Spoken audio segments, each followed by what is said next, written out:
Hi. Hello guys. అందరు ఎలా ఉన్నారు? నేనైతే బాగున్నానని చెప్పను. బట్ ప్రెజెంట్ అలా అలా ఉన్నాను. సో, చాలా మంది అడుగుతున్నారు, ఎందుకు యాక్టివ్‌లో ఉండట్లేదు? ఏమైంది? అంతా ఓకేనా? ఏం జరిగింది? అనేసి. సో, ఫస్ట్ థింగ్, నా కోసం ప్రతి ఒక్కరు నాకు మెసేజ్ చేసి, కాల్స్ చేసి అడుగుతున్న వాళ్ళకి, నీ హెల్త్ అంతా ఓకేనా? అంతా ఓకేనా? అని అడుగుతున్న వాళ్ళకి అందరికి పేరు పేరున thank you so much. Nearly ఒక 400 మెసేజెస్ వచ్చుంటాయి నాకు. కాల్స్ ఒక 80, 90 కాల్స్ వచ్చుంటాయి. ఎవరికీ కూడా నేను రెస్పాండ్ అవ్వట్లేదు. మా ఫ్రెండ్‌ది అది జరిగిపోయి తర్వాత కూడా నాకు 2 డేస్ తర్వాత కూడా అంతా ఓకేనా? ఎందుకు యాక్టివ్‌లో ఉండట్లేదు? అసలు ఎంత మెసేజెస్ వస్తున్నాయి, ఎవరికీ రెస్పాండ్ అవ్వట్లేదు. ఒకరికి, ఇద్దరికి అని కాదు. అసలు ఎవ్వరికీ కూడా రెస్పాండ్ అవ్వట్లేదు. ఎవరికీ రిప్లైస్ ఇవ్వలేదు నేనింకా. నాకు అంత ఓపిక కూడా లేదు ఫస్ట్ థింగ్. ఊపిరి మాత్రం ఉన్న పళంగా పోతున్నట్టు. అండ్ ఫోన్ కూడా చాలా అవేర్‌నెస్ చేసేసాను నేను. ఫోన్ చూస్తే నాకు ఇదంతా కూడా పాడైపోతుంది.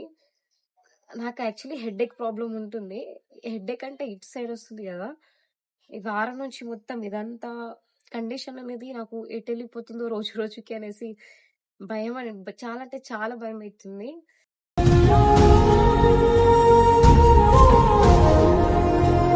సో, నాకు చెప్పాలి అంటే ఈ మంత్ అనేది నాకు మంతే స్టార్టింగ్ నుంచే చాలా బ్యాడ్‌గా స్టార్ట్ అయితే అయిందనమాట. ఇలా జరిగింది అంటూ నీలో నువ్వే మరి బాధపడ. ఫస్ట్, సెకండ్ అంతా పిచ్చిగా న్యూస్ రావడము, మా ఫ్రెండ్ చనిపోవడము, డిప్రెషన్‌లోకెళ్ళిపోవడము, అక్కడి నుంచి నాకు వేరే ప్లేస్‌కి షిఫ్ట్ చేయడము, ఆ షిఫ్టింగ్‌లో మొత్తం ఫీవర్ రావడము, లో బీపీ అయిపోయి హెల్త్ కండిషన్స్ అన్నీ చాలా వీక్ అయిపోయానని చెప్పారు డాక్టర్స్. సో, చాలా ఫీవర్ రావడం ఇదంతా జరిగి అసలు ఎంత డిప్రెషన్‌లోకెళ్ళిపోయానంటే, నేను వీడియోస్ చేయకపోవడానికి కూడా రీజన్ అదే. 1 వీక్ నుంచి నేను ఎంత సఫర్ అవుతున్నా, ఎంత బాధపడుతున్నానో నాకే తెలుసు. బయటికి తెలియట్లేదు కానీ లోపల తుడిచేస్తుంది. ఎక్కడంటే అక్కడ కళ్ళు తిరిగి పడిపోతున్నాను. 2 టైమ్స్ ఇప్పటికి 2, 3 టైమ్స్ అయ్యాయి నేను కళ్ళు తిరిగి పడిపోయి ఈ వారంలో. సో, కొంచెం హెల్త్ కండిషన్ అనేది బాలేదు. అండ్ వీడియోస్ చేయడానికి కూడా టైం మాక్సిమం ఒక 2, 3 డేస్‌తో నేను కమ్‌బ్యాక్ అయితే ఇచ్చేస్తాను. ప్రెజెంట్ ఓకే అనుకోవాలి. బానే ఉంది హెల్త్ అయితే ఇప్పుడు. చాలా కోల్డ్ నుంచి గానీ, కొంచెం ఎనర్జీ అనేది కొంచెము బాడీ పెయిన్స్ అదంతా కూడా కొంచెం ఓకే అనుకోవాలి ఇప్పుడు ప్రెజెంట్ అయితే. బట్ నా కోసం ఆలోచించి నన్నడుగుతున్న వాళ్ళకి ప్రతి ఒక్కరికైతే నిజంగా అండి, ప్రతి ఒక్కరికి thank you so much. Maximum back అయితే వచ్చేసాను. అంతా ఓకే అయిపోతుందని అనిపిస్తుంది.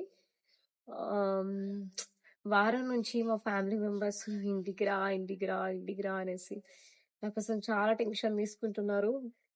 నాకిలా ఫీవరొచ్చింది, నా హెల్త్ బాలేదని కూడా వాళ్ళకి తెలీదు పాపం. తెలిస్తే అక్కడ రియాక్షన్ ఎలా ఉంటదో నాకు తెలుసు కాబట్టి, నేనే ఇక్కడ మెడిసిన్స్, హాస్పిటల్స్ అవి తిరుగుతున్నాను. అంతా చాలా అంటే చాలా విషయాలు చెప్పాలని ఉంది. బట్ అవన్నీ చెప్పి నేను మళ్ళీ డిప్రెషన్‌లోకెళ్ళిపోయి లో అవ్వాలని అనుకోవట్లేదు. నువ్వేదో నన్ను తాకితే నవ్వేదో నన్ను చేరి. లైఫ్ అన్నాక మనకి ఇక్కడ ఏం రాసి పెట్టుంటే అదే జరుగుతుంది. అది అయితే 1000% అది కరెక్ట్. అది ఫ్యాక్ట్ అది. ఏది కూడా మన చేతిలో ఉండదు ఫస్ట్ థింగ్. అసలు మన చేతిలో ఏది కూడా ఉండదు. లైఫ్ అనేది ఎలా ముందుకెళ్తూ ఉంటే అలా మనం ఎళ్ళిపోతూ ఉండాలి. సో, నేనైతే నా అంతకి నేనేం చెప్తానంటే ప్రతి ఒక్కరికి, నాట్ గర్ల్స్, బాయ్స్ అని కాదు. లైఫ్‌లో ప్రతి ఒక్కరికి కూడా మన ఈ ఒక ఏదైతే ఈ మనిషి అనే మనకి లైఫ్ ఉందో, ఇది ఆ దేవుడు మనకిచ్చిన తర్వాత, ఆ దేవుడంతట అతనే తీసుకెళ్తే మనకి ఇట్స్ ఓకే. అది ఫైన్ అనుకోవచ్చు. బట్ అందరికీ రిక్వెస్ట్ చేస్తున్నాను. చిన్న చిన్న వాటికి, ప్రతి ఒక్క చిన్న వాటికి ఆహ్, అనవసరమైన నిర్ణయాలు తీసుకొని, అసలు సంబంధం లేని డిసిషన్ తీసుకోకండి. లోకమే కసాయిలా తాకితే. ఎందుకు అనంటే లైఫ్ అనేది చాలా ఉంది. ఆయనంతట ఆయన తీసుకెళ్తే ప్రాబ్లమే కాదది. మనకు టైం అయిపోయింది అనుకోవాలి. బట్ మనంతట మనమే మన లైఫ్‌ని స్పాయిల్ చేసుకొని చిన్న చిన్న వాటికి ఒకటి గుర్తుపెట్టుకోండి. లైఫ్ అనేది చావైనా ఏదేసి ఒక్కసారి అది అయిందనుకో అదక్కడికి ఎండ్. మళ్ళీ అది తిరిగి మనం తెచ్చుకోవాలన్నా కూడా రాదు. సో, ప్రతి ఒక్క దాంట్లో కూడా చాలా మెచ్యూర్‌గా మనం ఏదైనా మిస్టేక్ అవుతుందా? మిస్టేక్ జరిగిందా? ఎందుకలా జరుగుంటది? తెలియకపోతే వేరే వాళ్ళ దగ్గర నుంచి తీసుకుందామా సజెషన్స్ అన్నట్టు ఉండండే కానీ, ఇలాంటి పిచ్చి పిచ్చి డెసిషన్స్ తీసుకొని అలా అయితే చేయకండి.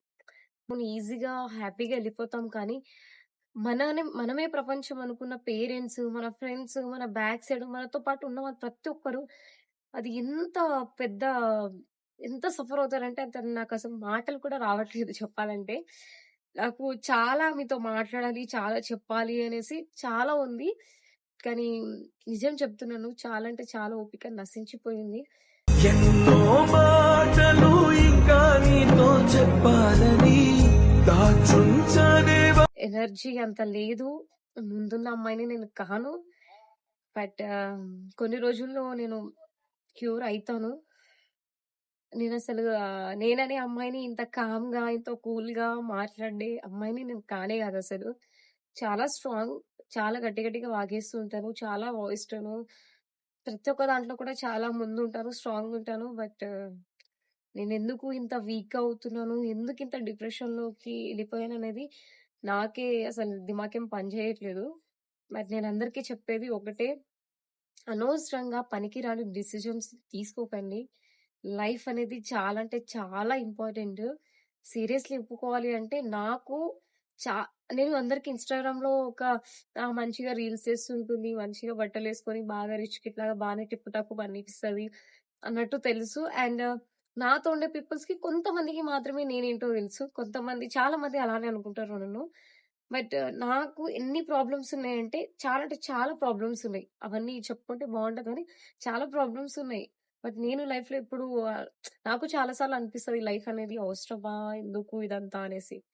బట్ నన్ను నమ్ముకొని చాలా మందున్నారు. చాలా మంది కాకపోయినా మా అమ్మ కోసమైనా నేనుండాలి అనే ఇదితో నేనిక్కడ పాదాలకు వల్ల నా అడుగులు సాగాలమ్మా నీ పెదవులు ఇంకా ఏదున్నా కూడా లైట్‌లే దేవుడు ఏది చేస్తే అదే అన్నట్టు తీసుకొనుండే అమ్మాయిని నేను. సో, నేనెంత సఫర్ అవుతున్నాను, ఏంటి అన్నది నా గొంతు, నా వాయిస్‌లోనే మీకు అర్థమైపోయి ఉండాలి. 2, 3 డేస్ నుంచి అసలు మాట్లాడడానికి కూడా రావట్లేదు. అంత గొంతు మొత్తం లోపల డ్యామేజ్ అయిపోయి మండడం కానీ, ముక్కయితే అసలు ఏమి ఇది సుధ్రాయిస్తలేదు. అంత డెప్త్‌గా అంత కండిషన్‌లోకెళ్ళిపోయాను నేను. బట్ మంచిదే జరుగుతుంది. ప్రతి ఒక్కరికి చెప్తున్నాను. జాగ్రత్తగుండండి. మీ కేర్ ఏంటో మీరు తీసుకొని ప్రతి ఒక్క జాగ్రత్తలు పాటిస్తూ జాగ్రత్తగుండండి. అనవసరంగా ఏది అవసరం లేని చోట చేయాల్సినంత చేయకండి. ట్రావెల్ చేసేటప్పుడు కూడా చాలా జాగ్రత్తగుండండి. ఒక్కసారి ఈ చేతిలో నుంచి లైక్ ఇప్పుడు వాటరేసి మనం ఇందులో స్టోర్ చేయాలంటే చేయలేం గదా! ఈ లైఫ్ అంటే కూడా అంతే. ఒక్కసారి ఇందులో నుంచి ఇట్లా జారిపోయిందనుకో, మనం ఏం చేసినా కూడా అది తిరిగి రాదు. సో, ఏం చేసినా కూడా ఆలోచించి చేయండి. జాగ్రత్తగా ట్రావెల్ చేయండి జర్నీ చేసేటప్పుడు కూడా. అండ్ అందరికీ థ్యాంక్ యూ సో మచ్. మీ ప్రతి ఒక్క బ్లెస్సింగ్స్ నాకు కావాలి. త్వరలోనే నేను మీ ముందుకు ఇంకా మంచి మంచి వీడియోస్‌తో వస్తాను. అండ్ థ్యాంక్ యూ అందరికి. ఈ సపోర్ట్, మీ లవ్ అనేది నాకెప్పుడు ఇలానే ఉండాలి. And love you. అందరూ జాగ్రత్తగా ఉండండి.